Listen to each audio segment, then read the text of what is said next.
জানেন না এটা যদি পাপ হয় ভগবান ক্ষমা করে দেয়, কিন্তু জেনে করতে পারবেন না। শাস্ত্রে বলা আছে তুলসী পত্র এবং ভিন্নপত্র চয়ন করা নিষিদ্ধ 4 থেকে 5টা দিন আছে। তার মধ্যে একটা হচ্ছে পূর্ণিমা, একটা অমাবস্যা, একটা দ্বাদশী দিন, একটা পাওয়া যাবে, কিন্তু দ্বাদশীতে একবার নিষিদ্ধ। কারণ ওই গাছে বলা আছে শাস্ত্রে, দ্বাদশীতে কেউ যদি ভিন্নপত্র অথবা তুলসী পত্র চয়ন করে স্বয়ং ভগবানের মাথার মধ্যে আঘাত করলে যে পাপটা হয় ওই একই পাপ ওই ব্যক্তির হবে। বুঝতে পারছি কি বলছি? এই জন্য দ্বাদশীতে একবার নিষেধ। অমাবস্যা, পূর্ণিমা, দ্বাদশী এবং আরেকটা হচ্ছে সংক্রান্তি, প্রতি মাসের সংক্রান্তি। আরেকটা হচ্ছে ঠিক দুপুরবেলা। এখন অনেকে বলতে পারেন, আমরা ইউটিউবে শুনেছি, তিনি বলছেন, সে বলছেন রবিবার কৃষি খেতে নেই, সোমবার বেলপাড়া খেতে নেই। এই কথাটা এখন কোনো বই পাইনি, যার কারণে এটা আমি আপনাদের বলছি না।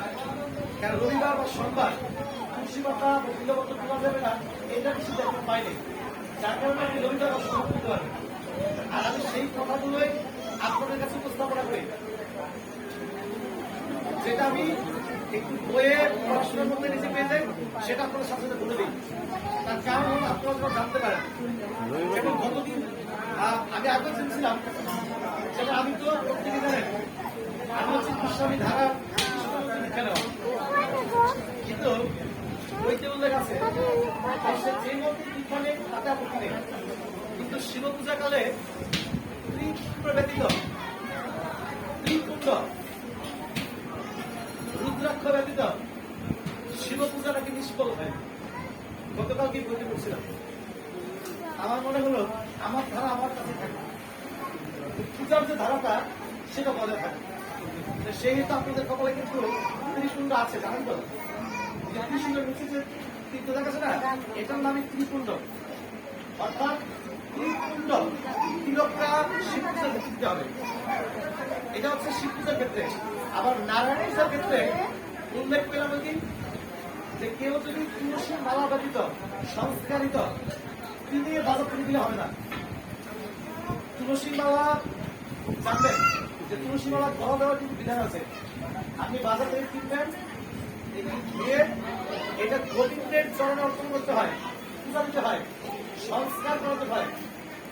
এবং ওই সংস্কার করা দ্বারা যখন তুলসী মালাটা হবে, এইবার আপনি যখন গলায় দিচ্ছেন তখন ওই তুলসী মালাটা গলায় বাজার থেকে কিনে আপনি সরাসরি গলায় দিলে সেটা ফল প্রাপ্ত হবে না।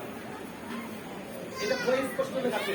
যেমনটা বাজার থেকে যদি কোনো ব্যক্তি জপমালা কিনে, বাজার থেকে কিনে যদি কেউ জপমালা কিনে যদি জপ করা শুরু করে দেয়, তাকে কিন্তু ফল প্রাপ্ত হচ্ছে না। বলা আছে কোন একজন গুরুর হাত ধরে, মানে হাত থেকে সেটা নিতে গ্রহণ করতে হবে।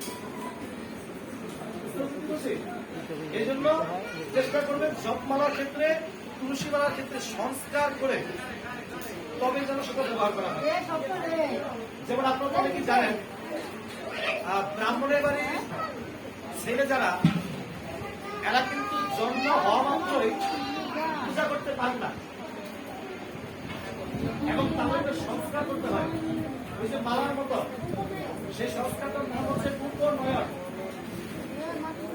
আপনাকে যদি বাংলা বলে হয়, ইংলিশ বলে হয় এক্সট্রা আই, অতিরিক্ত চোখ, উপনয়ন। নয়ন তো আছে, আমাদের আই, চোখ তো আছে, উপনয়ন আরেকটা চোখের উপর একটা চোখ আছে। চোখটা হচ্ছে আধ্যাত্মিকতার চোখ, যেটা নাম হচ্ছে সপ্তপদী বা বৈতাল। এটা মনে করে সে তার বাড়ির যে গৃহস্থিত দেবতা, সে নারায়ণপুরের অধিকার পাবে। সেই ক্ষেত্রে এটাও একটা উদাহরণ যে সংস্কার ছাড়া দেব পূজায় কোনো ব্যক্তি অধিকার নাই। এখন